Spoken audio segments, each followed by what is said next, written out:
So if you like ancient history, like me, you're probably aware of the ancient city of Petra in Jordan. This city was built by the Nabateans. While we know quite a bit about the Nabateans, we didn't know what they looked like. That is, until now.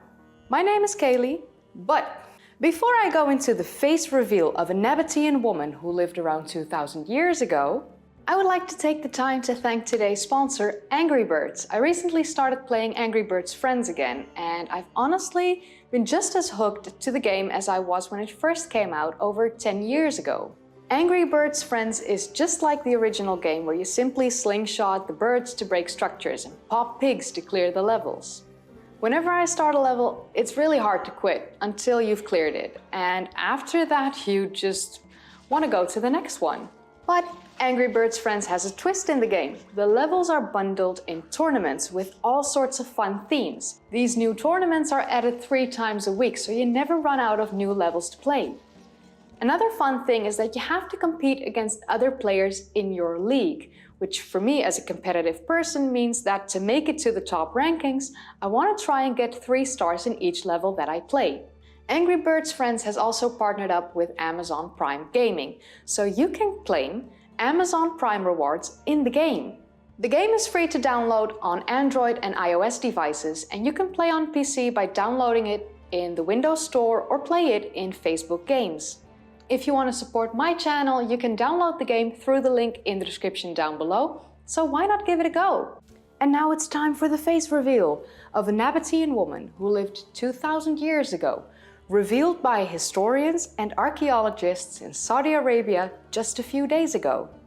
The reconstructed face that has been revealed is based on the remains of Hinat, a Nabatean woman whose body was discovered in 2015 in a tomb in Hegra, a UNESCO World Heritage site.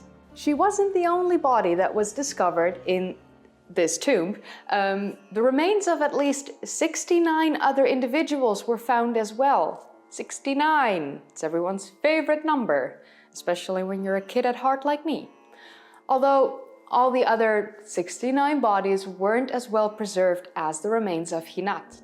Reconstruction of the face started back in 2019 after it was funded by the Saudi Royal Commission for Al-Ula in the United Kingdom.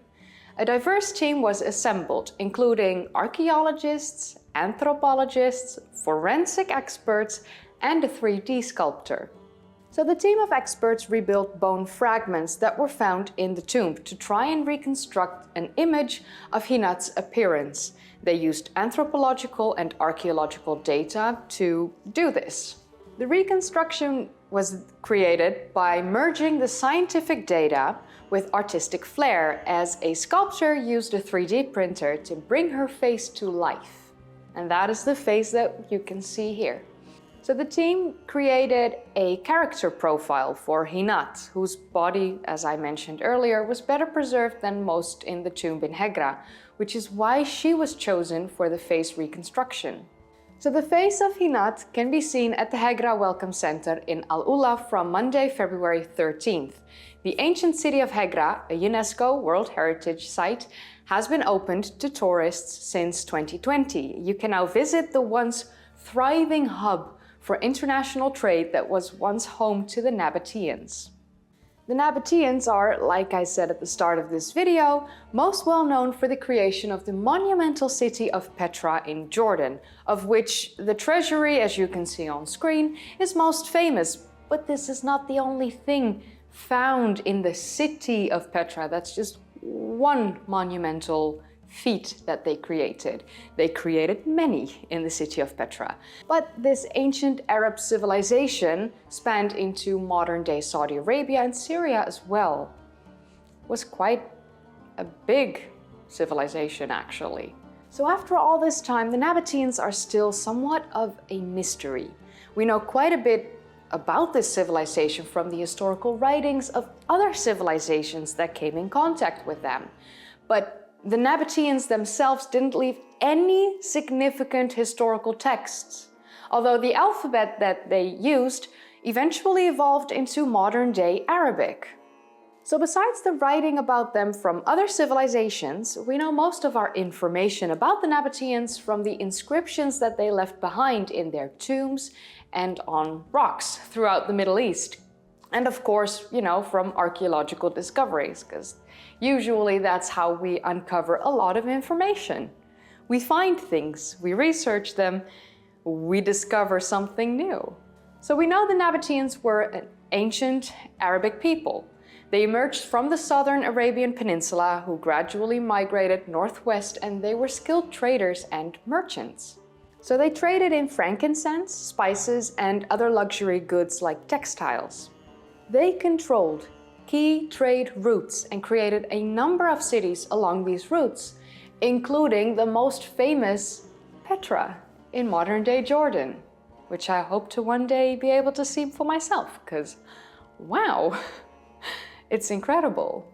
New archaeological excavations and research into the area of Hegra will hopefully reveal more information to us about the ancient Nabateans. New archaeological excavations and research into the area of Hegra will hopefully reveal more information to us about the ancient Nabateans. The tomb that was discovered in Hegra has an inscription carved on its facade, which says it belonged to a woman named Hinat. The tomb gave more of an insight into their funerary practices and their idea of an afterlife, which is important for our understanding of this ancient civilization. Like, what did they believe in? And what did they do with the people that died? And of course, Hinat, her remains of the woman being most well preserved made the archaeologists assume that, of course, she had to be Hinat, because all the other bodies were less well preserved, so the tomb was probably created for her. There is, of course, some skepticism around the facial reconstruction, as some archaeologists don't believe it's an accurate representation of the ancient Nabateans. The argument for this is that there is still some non-scientific interpretation in face reconstruction, and therefore it can't be accepted as scientifically accurate. And I understand the argument and why they don't want to accept it as completely scientifically accurate, but I do think face reveals are awesome. But what do you think? Do you think that facial reconstruction helps us to get closer to these ancient people? Or do you think that because it isn't 100% scientifically based, it's pointless to create them? Let me know in the comments down below. And before I go, I would like to quickly remind you of the link to Angry Birds Friends in the description down below. Go play the game while you help support my channel. And with that said, if you enjoyed watching, then don't forget to give it a thumbs up, subscribe if you'd like to see more of these kind of videos, and click that bell icon if you want to be notified whenever I upload. If you haven't seen my previous videos yet, then I will probably cry, because that's going to make me very sad. And if you want to make me stop crying, then just click the card in the upper right corner to click a video, or click one of the links in the description down below to my playlists, or you can click a video in the end card. And before I go, I would like to say a massive thank you to all my patrons and my channel members. Thank you so much for supporting me, and I will see you in the next video. That's going to be a lot longer than this one, because I've been working all week on Ancient Apocalypse Episode 5, Göbekli Tepe. It's a lot. I've been working non-stop on that and still not done. I was about 5 minutes into the episode and already had like 1,500 words into my script. It's bad.